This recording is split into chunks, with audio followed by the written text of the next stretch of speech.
다른 분들도 어떻게 그냥 가만히 앉아서 이렇게 찬양 같이 들으셨나 모르겠어요. 막 저는 몸이 저절로 막 움직여서 우리 참 흥이 많은 민족입니다. 역동적이고 가슴이 뜨거운 우리 한국 사람들이라 이 찬양도 참 흥겹게 하나님 앞에 할 수 있어서 얼마나 좋은지 모릅니다. 그 혹시 금요일 기도회 모여서도 이렇게 하시나요? 한국의 특별한 점 중에 하나가 이제 새벽 기도 열심히 하는 거하고, 그 다음에 이제 금요 기도회 모여서 하는 거. 뭐 예전에는 밤을 새웠어요, 금요일 날. 근데 지금은 뭐 그렇게까지는 안 하지만 그때 뜨겁게 기도하고 뜨겁게 찬양하는 거, 우리 한국 사람들의 어떤 특징 중에 하나가 아닌가 합니다. 그리고 이 많은 흥과 재주와 하나님이 주신 이 좋은 재능을 또 우리가 기쁘게 모여서 찬양하고 기도할 수 있다는 게 얼마나 좋은지 모릅니다. 그래서 아마 기회가 된다면 그런 집회를 금요일마다 정도 하는 것도 참 좋습니다. 같이 모여서 찬양 뜨겁게 하고, 찬양하다 보면 그게 자체가 예배가 되는 겁니다. 찬양하면서 하나님에 대해서 깨닫게 되고, 그러면서 또 우리에게 들려주시는 말씀을 같이 듣고 그거 갖고 기도하고, 참 정말 은혜가 넘치는 그런 시간들입니다. 반갑습니다. 이렇게 또 여러분 보니까 반갑고, 하나님께서 우리들을 얼마나 사랑하시는지 정말 그 사실을 여러분과 이렇게 나눌 수 있다는 게 정말 좋습니다. 저한테는 아주 너무나 사랑스럽고 잘생기고 예쁜 딸과 아들이 있는데 언제나 봐도 참 좋습니다. 저를 닮아서 더 좋습니다. 그냥 흐뭇합니다. 못 믿으시는 것인데 저를 닮아서 잘생기고 예쁩니다. 우리 하나님이 얼마나 우리를 보시면 흐뭇하실까 하고 생각이 듭니다. 제 자식들이라고 항상 제 말을 잘 듣는 건 아닙니다. 잘 안 들을 때도 있고, 이제 점점 커서 이제 10살이 지나고 그러니까 이제 자기 주장을 하게 되죠. 그래서 예전 같으면 그냥 이거 해라 그러면은 아무 말 없이 하다가 이제부터는 왜 해야 되는지 이유를 따지기 시작합니다. 그리고 제가 이렇게 하라고 그래놓고 제가 그거 안 하고 있으면은 왜 아빠는 안 하면서 우리한테는 시키냐고 그럽니다. 그럴 때는 좀 이제 괘씸해집니다. 그래도 흐뭇합니다. 자기 생각을 한다는 거, 자기 주장을 가지고 있다는 게 흐뭇합니다. 왠지. 부모로서. 그러니 우리 하나님이 우리를 보시면 얼마나 흐뭇하실까. 우리가 하나님 앞에 부족하고 연약하고 참 어쩔 때는 보잘것없다고 우리 자신 스스로도 느낄 때가 있지만, 그런 모습조차도 우리 하나님이 우리를 보시고 얼마나 흐뭇해 하실까, 얼마나 우리를 사랑의 눈으로 바라보실까 생각합니다. 왜냐하면 예수님께서 이렇게 말씀하셨어요. 사람들 너희들은 악한데도 자식한테는 좋은 거 주려고 하는데 우리 하늘에 계신 아버지는 오죽하겠느냐. 선하신 하나님 아버지는 어떻게든 너희들을 좋은 것으로 주시려고 하는데 그 정도로 우리를 사랑하십니다. 그래서 오늘 우리가 함께 그 하나님을 경배하고 찬양하고 예배하면서 이제 또 그 하나님에 대해서 우리가 오늘 같이 말씀을 읽으면서 나눠보려고 합니다. 자, 제가 하나님께서 허락하시는 데까지 출애굽기를 가지고 여러분과 함께 말씀을 나누고자 합니다. 그래서 오늘은 좀 서론격에 해당합니다. 출애굽기 1장을 읽으면서 첫 번째로 우리가 생각해 볼 점은 무엇이냐면, 우리가 성경을 읽고 말씀을 듣고 공부하는 어떻게 보면 이유, 목적이라고 할 수 있는데, 첫째는 바로 하나님이 어떤 분이신지 알기 위해서 우리가 말씀을 듣고 읽고 연구하고 공부하는 겁니다. 그래서 우리가 말씀을 나누면서 하나님이 어떤 분이신지를 한번 생각해 보시기 바랍니다. 여러분이 집에 성경 읽을 때도 마찬가지입니다. 이 구절에서 하나님은 어떤 분이실까? 성부 하나님, 성자 하나님, 성령 하나님이 어떻게 여기에서는 나타나 있을까? 한번 찾아보시고 생각해 보시기 바랍니다. 가령 사랑의 하나님, 그러면 이 의미가 무엇일까? 한번 생각을 해 보시기 바랍니다. 그래서 우리가 앞으로 이 출애굽기를 가지고 함께 여러분과 나누면서 하나님이 어떤 분이신가를 우리가 한번 배워보려고 합니다. 그런데 우리가 하나님이 어떤 분이신가를 배우면서 자연적으로 또 우리가 배우게 되는 한 가지가 더 있는데, 그것은 바로 우리 자신들은 어떤 존재인가를 알게 됩니다. 하나님이 어떤 분이신가를 우리가 배우다 보면 우리 자신은 어떤 존재인가 하는 것을 알게 됩니다. 그래서 누군가가 이렇게 얘기를 했습니다.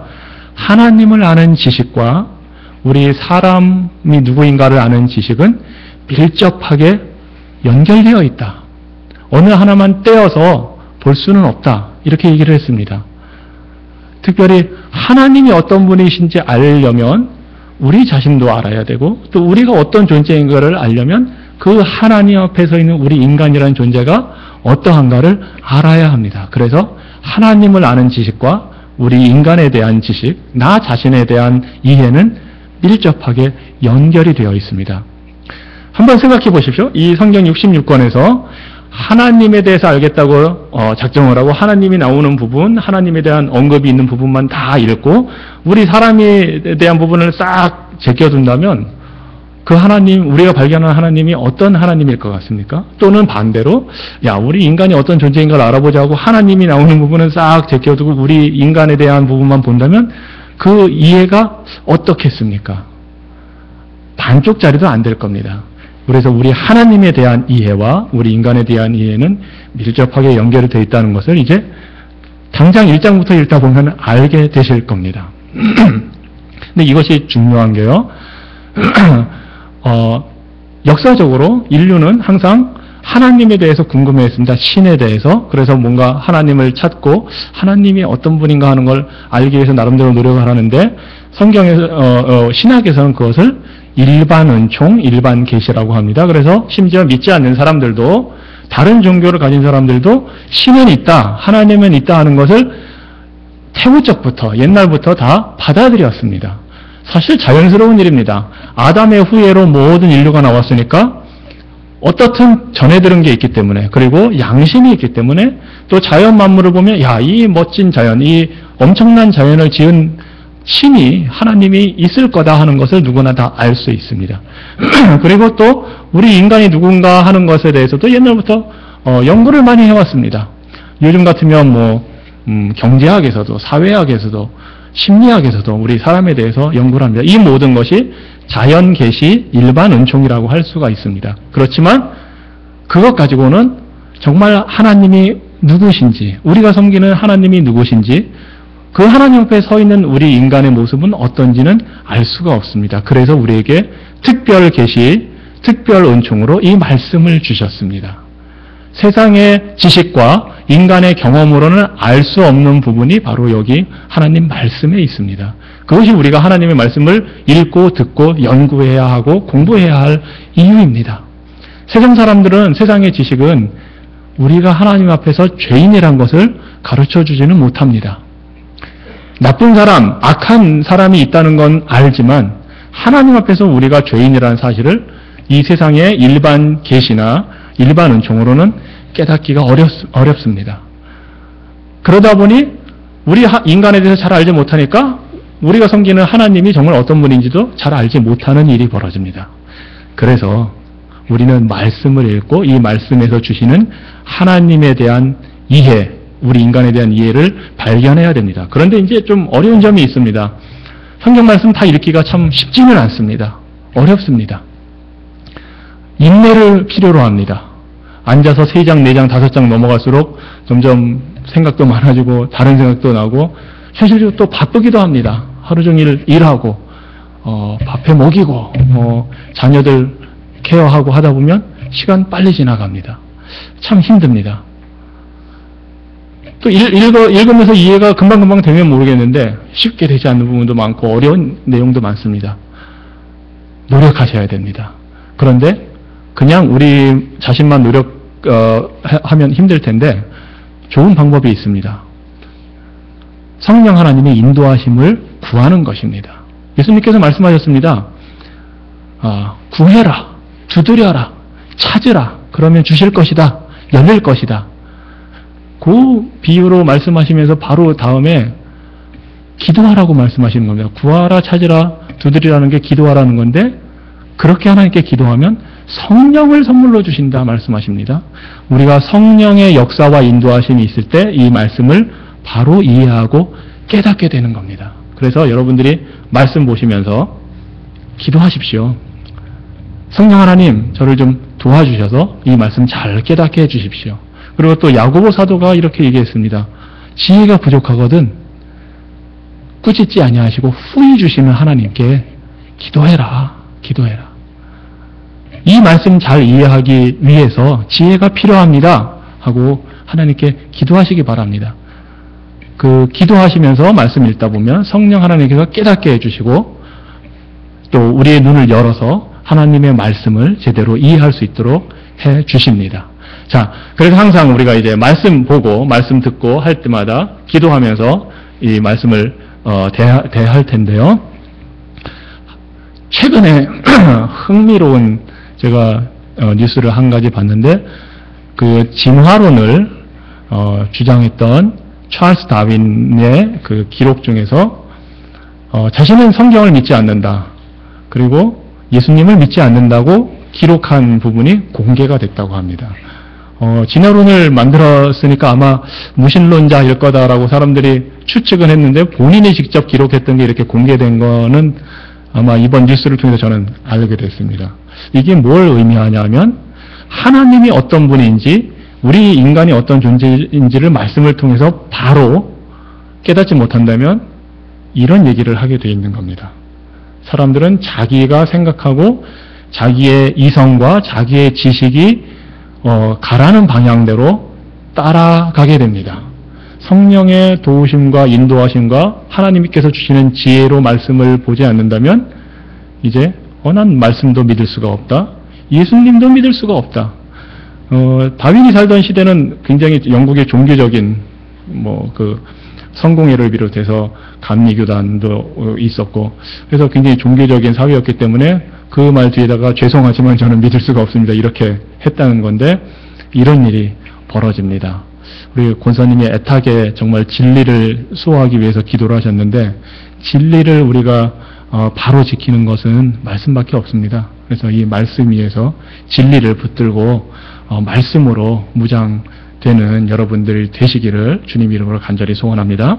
자, 두 번째로 우리가 이제 이 출애굽기를 이제 본격적으로 들어가면서 생각해 볼 것이 하나 있습니다. 그게 뭐냐면 출애굽기가 어떻게 구성이 되었는지 구조를 먼저 잠깐 살펴보려고 합니다. 출애굽기는 40장으로 되어 있습니다. 1장부터 40장까지 있는데 1장부터 18장 정도까지는 하나님께서 이스라엘 백성을 애굽에서 건져내셔서 10가지 재앙을 내려서 건져내시고 홍해바다를 건너서 시내산까지 도달하도록 이끄시는 장면이 1장부터 한 18장까지 나오고 19장부터는 그 시내산에 모세가 올라가서 하나님이 주시는 계명 말씀을 받는 장면이 나오는데 그게 이제 40장까지라고 보면 되시겠습니다. 그래서 앞부분은 하나님이 이스라엘 백성을 건져내시는 것, 뒷부분은 그 이스라엘 백성에게 하나님이 말씀을 주시는 것, 이렇게 크게 두 가지로 되어 있습니다. 물론 시내산에서부터 받은 말씀이 이제 레위기까지 연결이 되어 있고 레위기는 전체가 그 하나님께서 주신 율법과 관련된 내용들입니다. 그것이 다 이미 그때 시내산에서 받은 것이고 민수기까지도 연결이 되어 있습니다. 민수기 초반부까지. 자, 아무튼 이 출애굽기는 그렇게 구성이 되어 있습니다. 두 가지로 하나님께서 건져내신 역사적 사실, 그리고 하나님께서 말씀을 주신 계명과 율법을 주신 역사적 사실 두 가지로 구성이 되어 있습니다. 자, 굉장히 중요한 구성입니다. 그리고 이 순서는 바뀔 수가 없는 그런 구성입니다.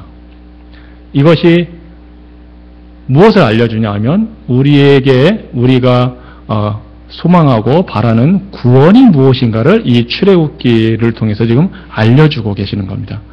구원은 하나님께서 우리를 건져내시는 것으로부터 시작이 되는 겁니다.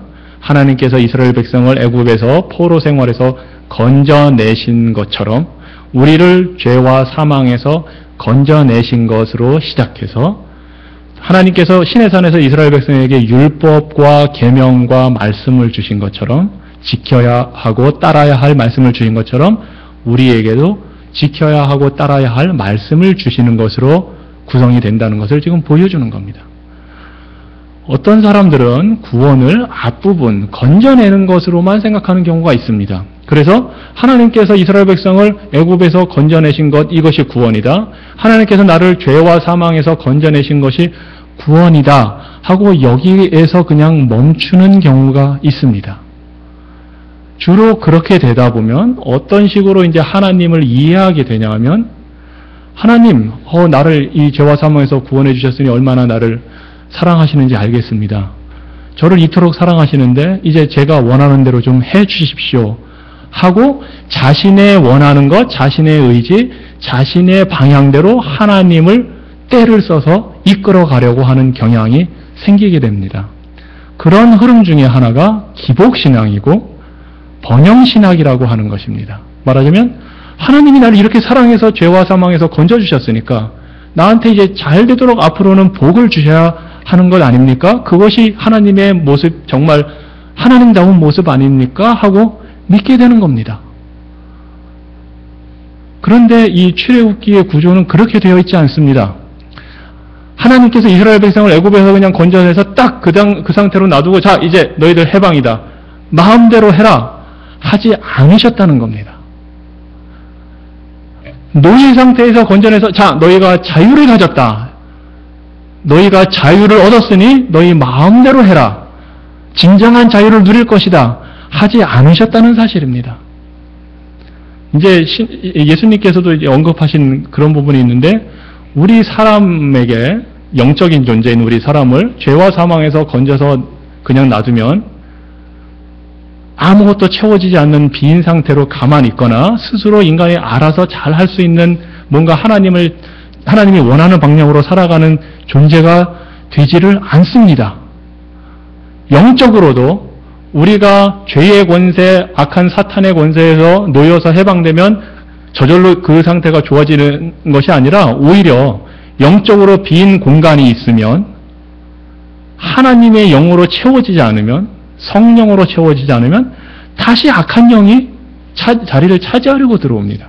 사탄이 노리는 게 그런 겁니다. 그래서 예수님께서 비유하신 것 중에 귀신 하나가 한 사람에게 있다가 나갔는데 돌아다니다가 어디 거할 데가 없어서 돌아다니다가 다시 와봤더니 그 사람이 영적으로 말하자면 비유입니다. 깨끗해지고 오히려 살기 좋은 집이 되었더라. 그래서 자기보다 더 센 7 귀신을 데리고 들어와서 그 자리를 차지하고 살게 되었다 하는 예를 예수님께서 들어주십니다. 우리 인간이 그렇습니다. 영적으로 그냥 하나님께서 건져내신 것으로만 끝나버린다면 그 다음으로 행복한 삶이 되느냐? 안 된다는 겁니다.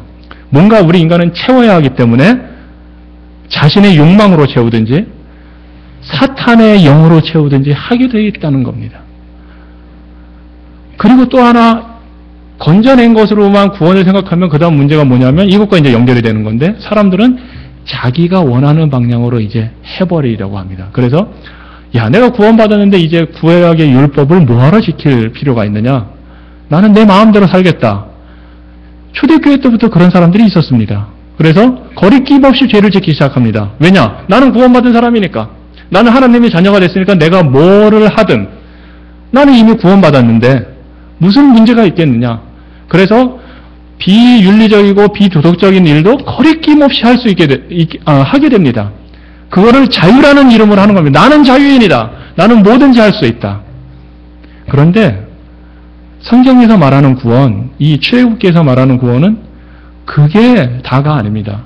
하나님께서 건져내시고 노예 상태에서 건져내시고 죄와 사망의 지배를 받는 종의 상태에서 건져내시고 이제는 하나님 나라의 백성으로 되도록 하나님이 말씀을 주시는 것까지가 구원의 내용입니다.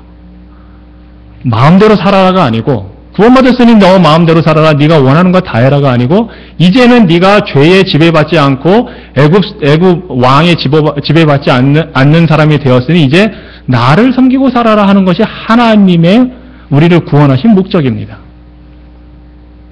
그래서 우리의 구원은 죄와 사망에서 건짐을 받고 이제는 하나님께서 주신 말씀대로 사는 것, 이것까지 다 포함해야 진정한 구원의 의미가 되는 것입니다. 그런데 이것이 아주 생소한 일이 아닙니다. 원래 하나님께서 사람을 만드셨을 때 의도가 하신 바가 바로 그것이었습니다. 하나님께서 아담을 창조하시고 아담과 하와를 창조하시고 그 다음에 해주신 게 마음대로 살아라 그냥 그렇게 두신 것이 아니었습니다. 창조하시고 하나님께서 말씀을 주셨습니다. 생육하고 번성하고 땅에 충만해라, 땅을 다스려라 하는 긍정적인 축복의 말씀을 주셨습니다. 그리고 부정적인 소극적인 축복의 말씀 또 한 가지 더 주셨습니다. 너희가 이 큰 복을 내가 원하는 주고자 하는 복을 다 받아 누리는데 자, 그 복을 충분히 누리기 위해서는 네가 지켜야 할 것이 하나 있다. 선악과를 따먹지 말라는 내 말을 지켜라 하고 하나님이 말씀을 주셨습니다. 두 종류의 말씀입니다. 말하자면 우리가 흔히 분류하기 좋아하는 식으로 말하자면 축복의 말씀과 저주의 말씀 두 가지를 주신 겁니다. 이 두 가지 다 우리에게 복으로 주신 말씀입니다. 아담과 하와를 처음에 창조하셨을 때 하나님의 의도가 그것입니다. 너희들 만들었으니 이제 너희들 마음대로 살아라가 아니라 내가 주는 말씀을 의지해서 이 말씀대로 살아라. 그러면 네가 큰 복을 받아 누리고 땅에 가득 차게 되고 이 땅을 다스리면서 살게 될 것이다 하는 것이 하나님의 의도였습니다. 그 의도를 지금 출애굽기를 통해서 하나님이 다시 지금 이루시는 겁니다. 그래서 출애굽기가 건져내는 부분으로 시작해서 말씀을 주시는 부분으로 연결이 되는 겁니다. 심지어 말씀을 주시는 부분이 훨씬 깁니다. 제가 말씀드렸지만 20장에 10계명을 주시는 장면이 나오고 중간중간 이제 여러 사건들이 섞여 있지만 성막을 만들으라고 말씀을 해주시고 제사를 어떻게 지내라고 말씀해 주시고 제사장은 어떻게 해야 된다. 너희들끼리 살면서 문제가 있을 때는 이렇게 해결해라. 이런 음식은 먹어라. 이런 음식은 안 된다. 세세한 규정을 하나님께서 주십니다. 레위기까지 연결이 됩니다. 민수기까지 연결이 됩니다. 신명기에 또 그 내용들을 반복을 해주십니다. 건져내는 건 어떻게 보면 잠깐인데 주시는 말씀의 내용이 훨씬 많습니다. 자, 이렇게 살아라, 이렇게 살아라, 이렇게 살아라. 하나님께서 주시는 게 굉장히 많습니다. 이 모든 것이 다 포함되는 것이 구원입니다. 죽을 뻔했는데 살아난 것, 그것은 출발점입니다. 죽을 사람을 살려주고 나서 하나님께서 요구하시는 것이 이제 너는 더 이상 죽을 자가 아니다. 너는 살았다. 이제 내가 주는 말을 따라 살아라. 하나님께서 주시는 말씀의 핵심은 살도록 주시는 것입니다. 다시 노예가 되거나 다시 죽을 존재가 되는 것이 아니라 살도록. 제가 아담에게 주신 소극적이고 부정적인 말씀이라고 표현을 했지만 그 말씀을 주신 의도는 너 이거 먹고 죽어라 하고 주신 게 아니었습니다. 먹지 말아라 하는 내 말씀을 지키면 너는 산다. 영원히 그것도. 죽음을 맛보지 않고 영원히 산다. 그래서 주신 것이었습니다. 그래서 우리가 예수님을 믿는다, 구원을 받은 하나님의 자녀가 되었다 하는 것은 이제 죄와 사망에서 건짐을 받고 하나님 나라의 백성으로 하나님이 주시는 말씀대로 살아가는 사람이 되었다는 것을 의미합니다. 그러다 보니 이 길이 쉽지는 않습니다. 하나님이 주시는 말씀대로 다 산다는 것 쉽지는 않습니다. 그래서 필요한 게 믿음이라는 것입니다. 내 힘으로 되지 않기 때문에 하나님을 의지하고 나를 위해 죽으신 예수님 의지하고 내 안에 살아 역사하시는 성령 하나님 의지하고 사는 것, 그 주님을 신뢰하고 나의 연약함을 맡겨드리고 날마다 나아가는 것, 이것이 믿음 생활이고 이것이 구원의 길을 걸어가는 사람인 것입니다. 자, 우리가 지금 이제 이 출애굽기의 구조를 크게 두 가지로 지금 살펴봤습니다. 여러분이 이제 이 출애굽기를 읽으시거나 저와 함께 말씀을 나누실 때 항상 이 두 가지, 첫째, 하나님 말씀은 우리가 연구하는 이유는 하나님이 누구신가를, 그리고 또 우리 인간이 누구인가를 알기 위한 것이라는 것을 기억하시고, 또 한 가지, 우리의 구원은 건져냄을 받고 말씀을 주신 대로 살아가는 것이라는 전체적인 그림을 항상 여러분이 염두에 두시고 모든 그 사건이나 어떤 구절들을 보시면 되겠습니다. 자, 그런데 이 출애굽기를 들어가면서 우리 하나님이 어떤 분이신지 먼저 한 가지를 말씀드리고 시작을 하려고 합니다. 하나님은 역사의 주관자이십니다. 역사를 주관하시는 살아계신 분이며 주권을 가지시고 하나님이 원하시는 뜻대로 역사를 이끌어 가시는 분이라는 사실을 이제 우리가 보게 될 겁니다. 출애굽기를 통해서. 또 한 가지 제가 이미 말씀을 드린 거에 나와 있지만 그럼 우리 인간은 어떤 존재인가? 이스라엘 백성들은 출애굽기 시작할 때 노예 상태에 있었음을 지금 보여줍니다. 노예라는 것. 우리 이렇게 듣기 좋아하는 말은 아닐 겁니다. 누군가의 종이 되고 노예가 되었다는 건 참 수치스러운 일이고 부끄러운 일입니다. 얘기하기 좋아할 주제는 아닙니다. 하지만 이것이 우리 인간의 상태라는 것을 보여줍니다. 우리는 노예 상태에 있었다는 것. 죄와 사망의 노예 상태에 있었다는 것을 보여줍니다.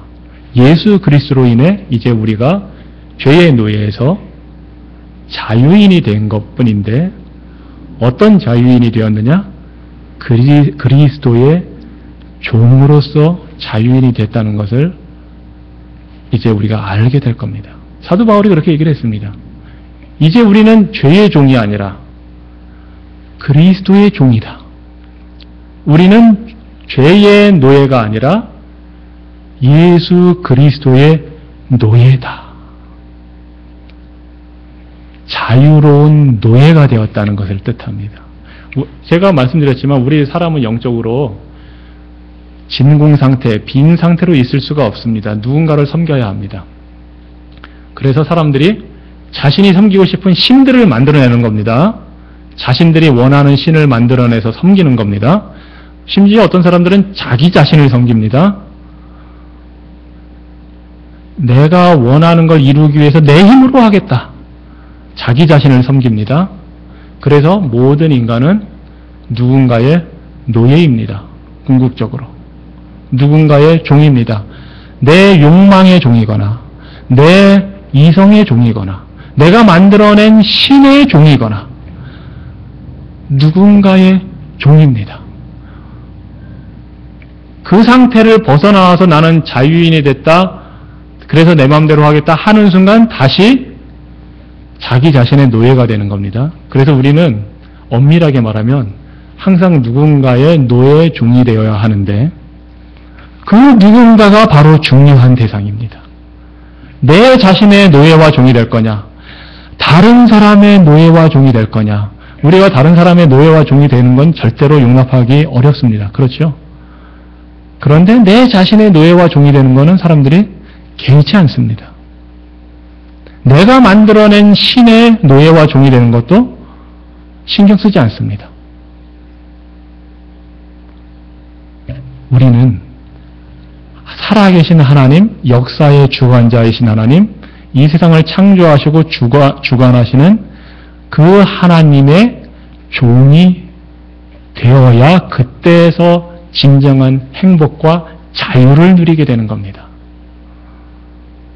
이 변화의 역사가 이제 이 출애굽기를 통해서 펼쳐지게 되는 걸 우리가 함께 보게 됩니다. 자, 이제 좀 본격적으로 이 말씀을 우리가 읽으면서 같이 좀 생각을 해보도록 하겠습니다. 1절부터 7절까지는 이스라엘 백성들이 어떻게 애굽에서 살게 됐는지를 아주 간략하게 족보식으로 지금 보여주는 겁니다. 야곱과 12명의 아들들이 요셉이 먼저 팔려가서 국무총리가 되었고 가나안 땅에 기근이 들었을 때 그 기근을 피해서 애굽 땅에 내려가서 정착하게 된 것을 아주 간략하게 표현을 했습니다. 그런데 아주 흥미로운 참 멋있는 구절이 있습니다. 7절에 있습니다. 이스라엘 자손은 생육이 중다하고 번식하고 창성하고 힘이 강대하여 온 땅에 가득하게 되었더라. 이 구절이 12절에도 또 이렇게 나옵니다. 그런 학대를 받을수록 더욱 번식하고 창성하니 이스라엘 백성들이 그리고 그 뒤에 또 나옵니다. 20절에 보면 하나님이 그 산파들에게 은혜를 베푸시니라. 백성은 이스라엘 백성들을 말하는 겁니다. 생육이 번성하고 심히 강대하며. 한 장 안에 이렇게 같은 내용이 3번 나오면 이거는 정말 대단한 내용입니다. 그리고 중요한 내용입니다. 성경을 보시면서 뭔가 단어가 계속 반복이 되거나 어떤 구절이, 내용이 계속 반복이 된다면 그거는 이게 핵심적인 내용이 있다는 것을 보여주는 겁니다. 자, 이스라엘 백성들이 애굽에 내려가서부터 70명으로 시작했다고 지금 나옵니다. 쭉 한 400년 지금 이 애굽 땅에서 살게 됐는데 400년 동안에 숫자가 엄청 많아졌다는 걸 지금 보여주는 겁니다. 3번이나 같은 내용이 반복이 됩니다. 하나님이 이렇게 하셨다는 것을 지금 보여주는 겁니다. 이스라엘 자손이 아주 많아지고 숫자가 많아지고 잘 살게 되었다. 하나님께서 아브라함에게 약속하신 대로 지금 이루어진다는 것을 보여주는 겁니다. 심지어 학대를 받는 와중에도 점점 숫자가 늘어난다는 것을 보여주고 있습니다. 하나님이 아브라함에게 하신 약속대로 지금 네 자녀들이 셀 수 없이 많아질 거다. 하늘의 별들처럼 바다의 모래처럼 많아질 거다 하신 그 약속대로 지금 이루어지고 있는 것을 보여줍니다. 우리 하나님 신실하신 분입니다.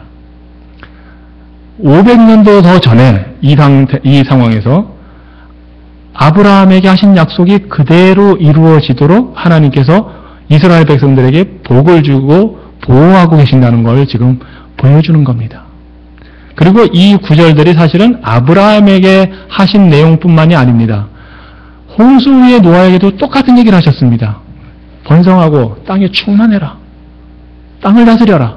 아담에게도 똑같이 주셨습니다. 이 사실이 뭘 의미하냐면 하나님이 원래 우리 인간을 만들었을 때 어떻게 살기를 원했는지를 지금 다시 하나님이 보여주시는 겁니다. 하나님이 우리를 창조했을 때는 이 땅을 가득 채우고 자손들을 많이 낳고 풍성하게 살라고 하나님이 세상을 만드셨다는 걸 보여주는 겁니다. 그런데 그렇지 못했기 때문에 심판받고 홍수를 맞게 되고 거의 전 인류가 멸망당하는 지경에까지 이르렀고 심지어 이제 가나안 땅에 있는 사람들도 심판을 받아야 하는 그런 지경에까지 이르렀는데 하나님께서 이스라엘 백성을 통해서 다시 하나님이 창조하신 그 의도를 실현시키려 하시는 것을 지금 보여주시는 겁니다. 그래서 이스라엘 백성 70명으로 시작해서 이제 뒤에 가면 민수기 가면 숫자를 다 셉니다. 그래서 민수기죠. 남자만 60만 명, 그러니까 20세 이상, 60세 이하 남자들만 60만 명에 이르는 엄청난 대규모의 민족이 됩니다. 이 역사가 하나님이 이루시는 역사입니다. 자, 그래서 우리는 하나님은 신실하게 역사를 주관하시는 분임을 우리가 알 수 있습니다. 알 수 있습니다. 자, 근데 이렇게 이스라엘 백성들이 많아지면 좋은 일인데 8절에 보니까 이런 얘기가 나옵니다. 요셉을 알지 못하는 새 왕이 일어나서 애굽을 다스리더니 그가 그 신민 백성들에게 말하되 이 백성 이스라엘 자손이 우리보다 많고 강하도다. 자, 우리가 그들에게 대하여 지혜롭게 하자. 좀 머리를 잘 쓰자 이겁니다. 두렵건대 그들이 더 많게 되면 전쟁이 일어날 때 우리 대적과 합하여 우리와 싸우고 이 땅에서 갈까 하노라 하고 400년 사는 동안에 역사가 좀 많이 바뀌었습니다. 이집트 역사는 굉장히 길고 왕조가 몇 개 있는데 그 왕조가 쭉 연결된 건 아니었습니다. 가령 한국 같으면 뭐 삼국시대 예전에 있었고 삼국을 신라가 통일했다가 그게 고려로 정권이 바뀌었고 중국으로 조선으로 정권이 바뀌고 하는 과정이 있었던 것처럼 이 이집트도 여러 정권이 바뀌었습니다. 그런데 바뀔 그 안에서만 바뀐 게 아니고 중간중간에 이민족, 다른 나라들이 쳐들어왔습니다. 한국 같으면 뭐 청나라가 침략을 했다든지 몽고가 침략을 했는데 한국은 그냥 몽고가 침략해서 좀 다스리고 영향을 받다가 끝났지만 이집트 같은 경우는 이민족들이 침략해서 새로운 정권을 세우고 100년 이상을 다스리고 이런 일이 있었습니다. 그런데 이때가 바로 그런 시기였습니다. 그래서 힉소스라는 어떤 이민족이 애굽을 침략해서 이집트를 침략해서 원래 있던 왕조를 무너뜨리고 이민족이 나라를 다스리게 된 겁니다. 그런 일이 요셉이 죽고 나서 어느 정도 시간이 흐른 후에 그런 정변이 일어났다가 다시 이번에는 이집트 사람들이 그 이민족을 내쫓고 이제 자기네 정권을 다시 세운 그런 일이 역사적으로 있었던 상황입니다. 그러니까 이 당시 이집트 사람들은 바로 왕이랑은 이민족에 대한 경계심, 두려움이 있었습니다. 이스라엘 백성들은 결국은 이민족이니까 그래서 좀 이런 얘기를 하는 겁니다. 요셉을 알지 못하는 새로운 왕, 정권이 2번 최소한 바뀌었기 때문에 모르는 겁니다. 그리고 아마 그 10개라는 영화라든가 이집트 왕자라는 그 애니메이션 보신 분들 아마 힌트를 얻으실 겁니다. 과거에는 역사 기록이 그 왕실에서 있는데 정권이 바뀌거나 하면 이 기존의 흔적을 싹 지워버리죠. 예, 다 없애라. 그러면 이제 기록도 다 없어지고 하는 거죠. 그런 과정을 통해서 새로운 왕이 들어섰는데 요셉을 알지 못하니까 이 이스라엘 백성들을 적대시할 수밖에 없습니다. 그래서 이런 일을 꾸미게 되는 겁니다. 자, 그래서 11절에 보니까 감독들을 그들 위에 세우고 이스라엘 백성 위에 세워서 무거운 짐을 지워 괴롭게 하여 그들로 바로를 위하여 북고성 비둔과 라암셋을 건축하게 하니라. 큰 이제 건축 사업을 지금 실시를 하는 겁니다. 이게 그 곡식 같은 거 저장하는 아주 큰 그 북고성이라는 게 그런 의미입니다.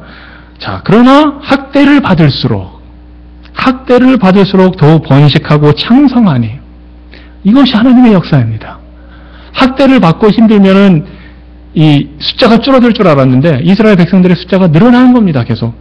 그래서 애국 사람이 이스라엘 자손을 인하여 근심하여 다른 민족을 억압하는 데는 지금 여기 나온 거 보면 크게 2가지가 작용합니다. 두려움, 근심. 두려움과 근심.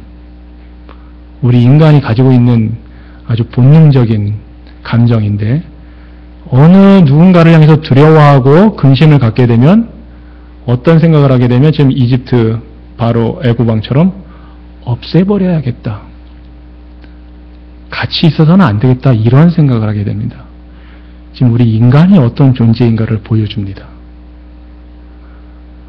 이 바로왕이 처음부터 나쁘게 태어나서 나쁜 일만 벌이는 사람이라고 저는 생각하지 않습니다. 나라를 다스려야 되니까 권력도 있고 의지도 있고 오히려 더 많이 배웠을 거고 경험도 있을 거고 우리보다 더 특별히 나쁜 사람이기 때문에 이런 일을 하는 게 아니죠. 우리 사람 누구나 이럴 수가 있다는 겁니다. 한 민족이 다른 민족을 향해서 이런 두려움과 근심을 가지고 안 좋은 일을 계획할 수도 있고 개인 대 개인 사이에서 일어날 수도 있는 일입니다. 자, 이스라엘 자손을 인하여 근심하여 13절에 이스라엘 자손의 역사를 엄하게 하여 더 힘든 일을 시킵니다. 고역으로 아주 힘든 일로 그들의 생활을 괴롭게 하니 곧 흙 이기기, 벽돌 굽기, 농사의 여러 가지 일이라 그 시키는 역사가 다 엄하였더라. 농사일도 시키고 밭일도 시키고 건축 작업에도 동원을 하고 뭐 그냥 정신없이 이스라엘 백성들을 부려먹는 겁니다. 그 이스라엘 민족을 없애기 위해서 그냥 다 죽이면 너무 아깝죠. 노예로 부리는 겁니다. 그래서 노예로 부리는 겁니다.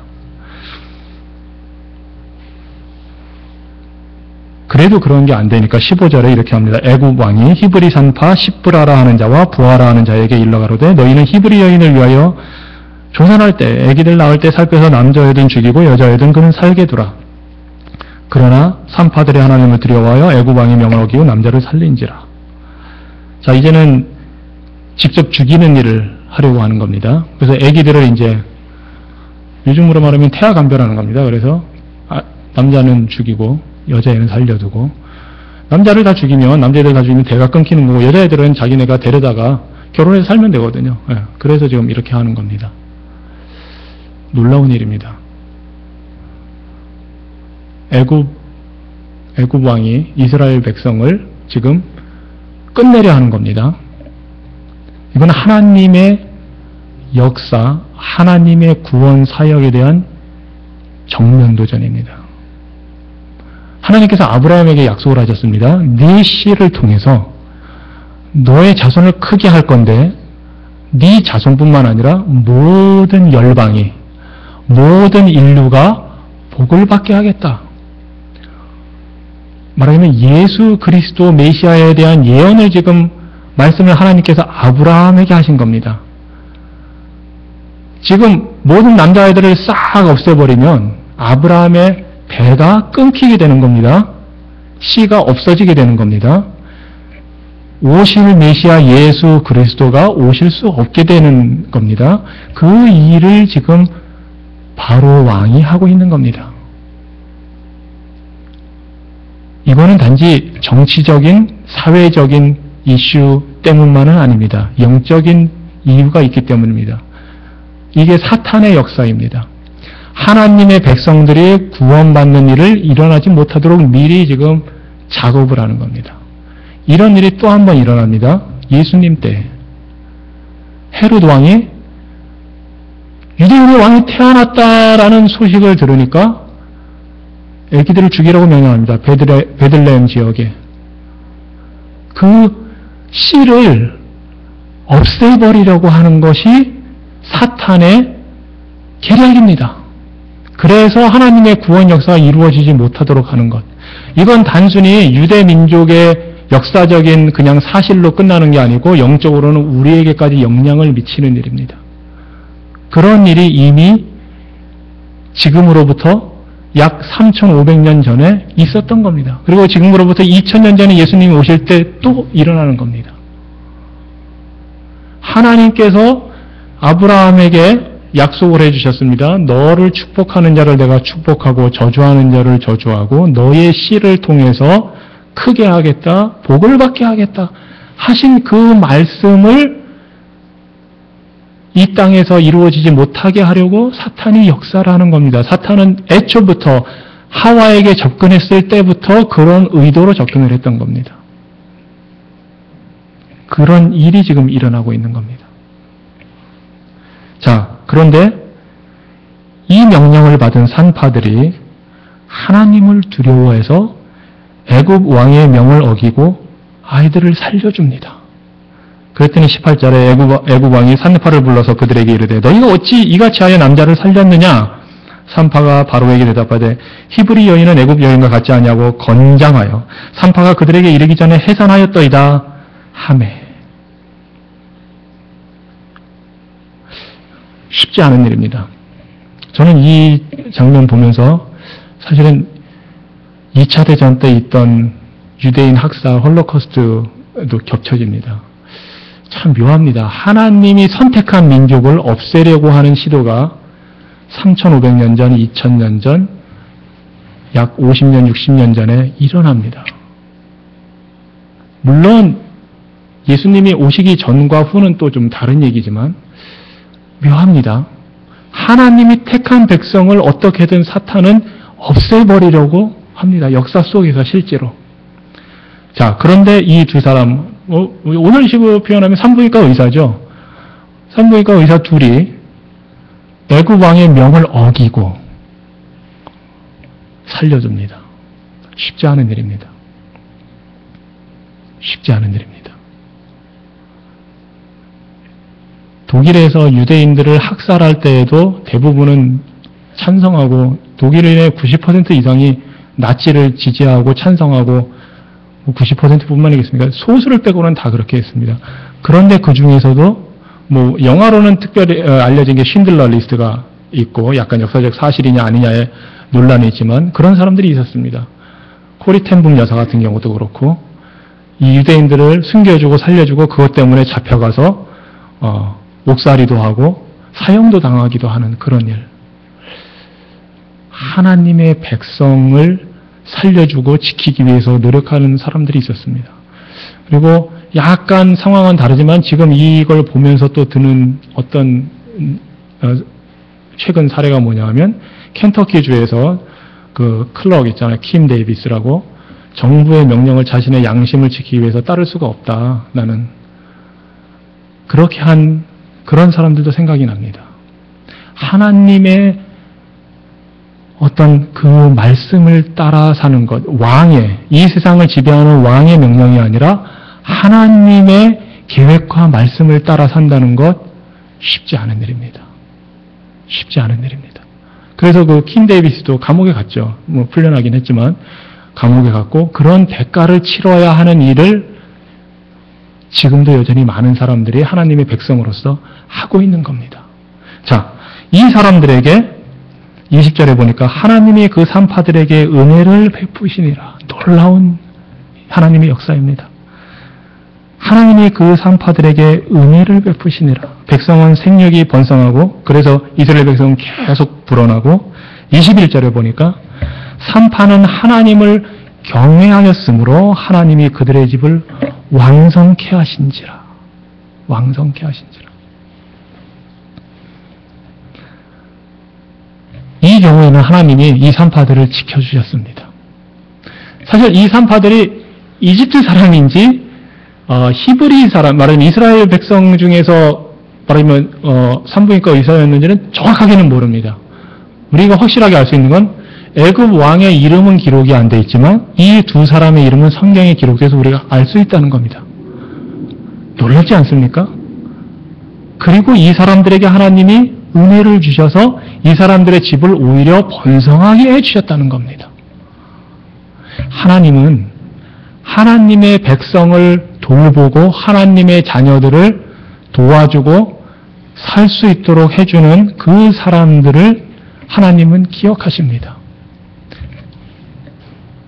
21절에 산파는 하나님을 경외하였으므로 이스라엘 백성을 살려줌으로써 하나님을 경외하였으므로 하나님이 그들의 집을 왕성케 하신지라.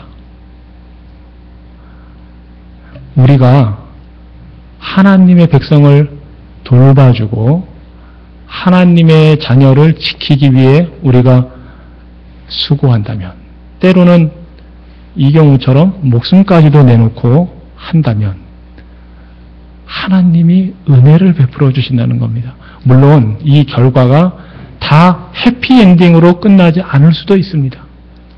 코리 텐금 여사 같은 경우는 가족들을 잃었으니까 유대인들을 보호하다가, 하지만 하나님이 지키시고 하나님이 은혜를 베푸셔서 그들의 희생이 헛되지 않게 해주시고 그들의 그 헌신과 수고와 순교가 하늘에서의 놀라운 영광의 상급으로 하나님이 갚아주신다는 사실입니다. 우리 하나님은 정의로운 하나님입니다.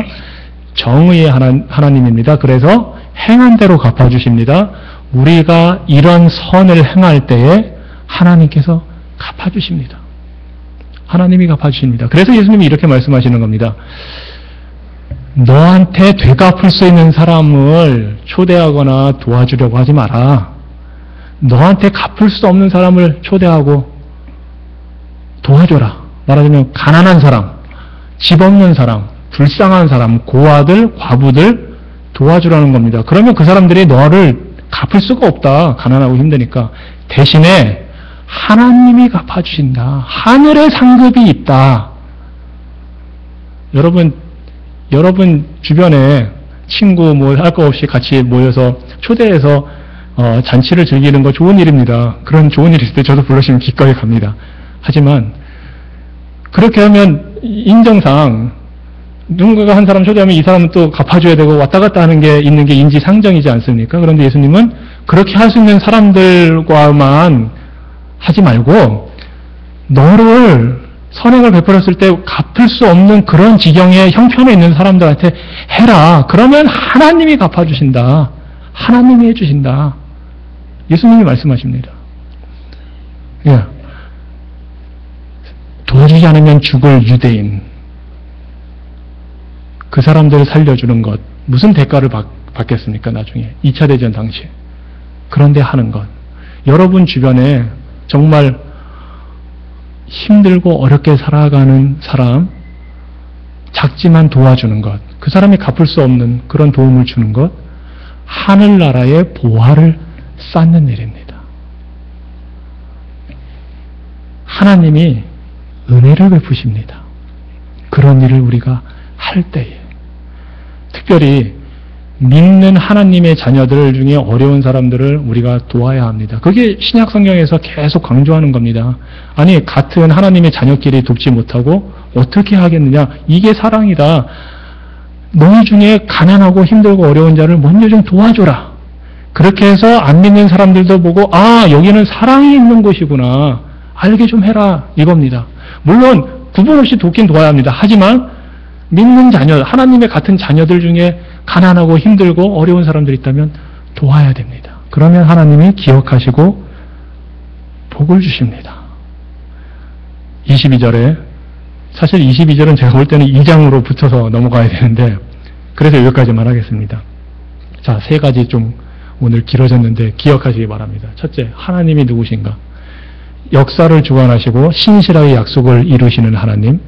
그다음에 우리는 죄와 사망의 노예가 되어 있던 상태에서 건짐을 받았다는 사실, 그리고 말씀대로 살아가야 한다는 사실을 기억하시기 바랍니다. 또 하나, 하나님의 자녀들이 힘들고 어려울 때 도와주십시오. 가난한 사람, 약한 사람 도와주십시오. 그게 하나님의 나라를 이루어가는 그 일에 우리가 동참하는 겁니다. 기도하겠습니다.